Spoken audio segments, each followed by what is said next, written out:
How do you do, fellow kids? That's right, it's me, your Lord and Savior, Spazzy McFrick. Do you have absolutely nothing to do with your time because you're garbage at sports and your parents don't love you? Claire, that's a bit oddly specific. Silence. Anyway, this video is about how to shade because school project. Overall, my favorite part of drawing is definitely shading.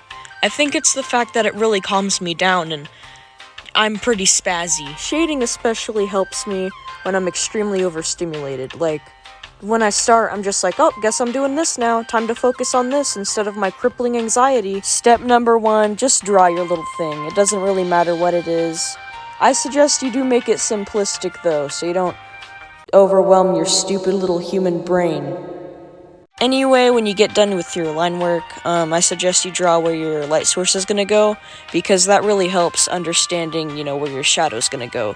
Your shadow is always on the opposite side of the light. A good way to make convincing shadows is basically breaking down your drawing in your head into more simplistic shapes. It really helps you understand, where the light would hit and where it wouldn't. I cannot stress this enough. You need to look at your drawing as if it's 3D and it's not just 2D, because the whole point of shading is giving something depth. You gotta make it juicy. You gotta make it look like it's voluptuous.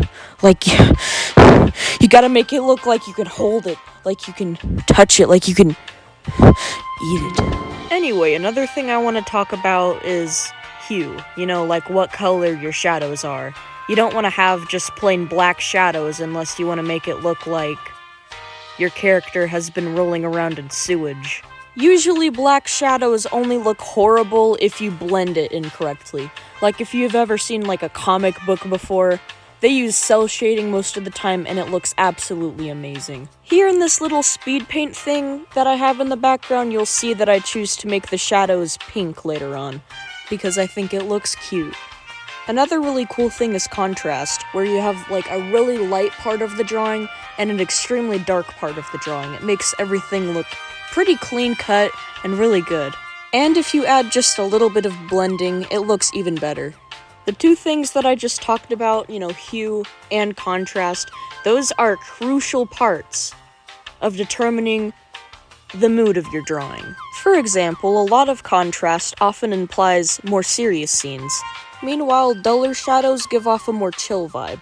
It all depends on what you're going for. Anyway, most importantly when it comes to drawing and shading is experimentation. Whatever looks right to you, whatever you have fun doing, that's what you need to do. Personally, I do a little bit of everything, just because if I don't experiment a little bit, then I'll get bored. Anyway, that's all of the things that I wanted to go over. And I hope you enjoyed this video because I put more than the bare minimum of effort into it. So, have a nice day, I guess. Go shade something. It doesn't have to be a perfect drawing. I don't know, just draw a circle or something. That'll still work.